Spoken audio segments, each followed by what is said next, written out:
kakwatsa, mga kabiyahe, o sabihin na natin Wait a minute! Who are you? kakwentuhan sa kasaysayan. Ako nga pala si Apple ang Lalata. Sabay-sabay tayo.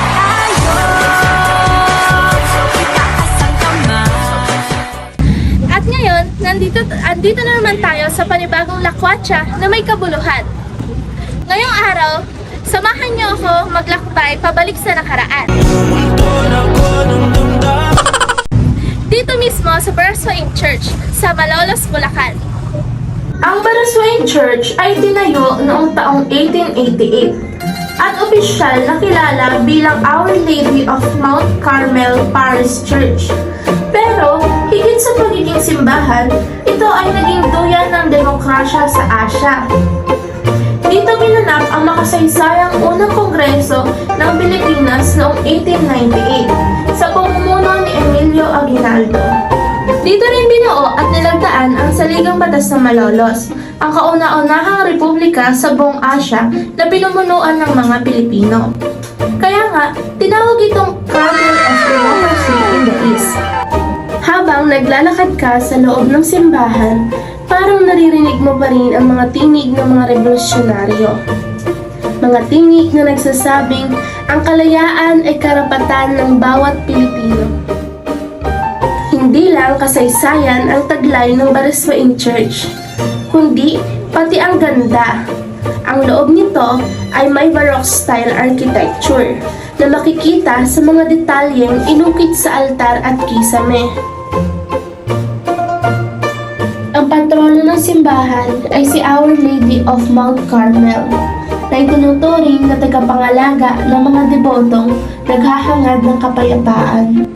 Kapag nandito ka, ramdam mo talaga yung solemnity. Para bang sinasabi sa'yo na habang lumalago yung bansa, dapat alam din natin kung saan tayo nagmula. Sa tabi ng simbahan, makikita mo rin ang museo ng Republika ng 1899. Dito mo makikita ang mga replika ng dokumento, larawan at gagamitan ng mga revolusyonaryo. Lahat ng ito, paalala na ang kalayaan ay hindi lang basta regalo. Ito ay ipinaglaban. Ang bawat litrato, bawat tinta ng lumang papel ay parang boses ng ating mga ninuno na nagsasabing, alagaan mo ang mga kalayaang tinamo namin. Ngunit sa likod ng mga ito, may isang storya pa na hindi madalas nababanggit, na ang Baraswain Church mga kapantuhan ay unti-unti nang nalulubog. Dahil sa pagtaas ng tubig sa lupa, urban development at climate change, nagiging madalas na rin ang pagbaha rito sa paligid ng simbahan. Kapag malakas ang ulan o mataas ang tubig, minsan ay umaabot na ito sa mga gilid ng simbahan. Isipin mo yon, isang lugar na simbolo ng kalayaan, ngayon ay nilulubog na ng dahil sa kapabayaan. Nakakalungkot, ngunit ito rin dapat ay magsilbing aral na hindi lang natin dapat protektahan ang kasaysayan, kundi may responsibilidad din tayo na protektahan ang ating kapaligiran. Ngunit, kahit pa nalulubog, nananatiling matatag ang Baraswain Church. Tulad ng mga Pilipino, patuloy itong tumatayo sa kabila ng unos.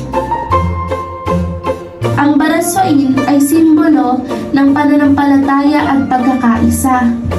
Nandito pa rin ito, hindi para lang magpaalala ng nakaraan, kundi para magbigay inspirasyon sa mga bawat Pilipino na ipagpatuloy ang laban para sa tama.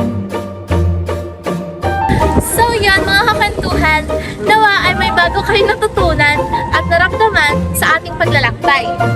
Na ito ay hindi lang basta simbahan, kundi ito ay simbolo ng ating mga Pilipino.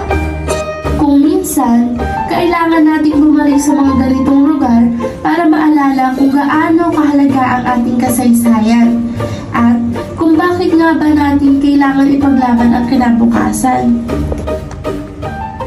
At kung nagustuhan niyo ang aking video, huwag kalimutang i-like, i-share at mag-subscribe para sa more lakbay aral.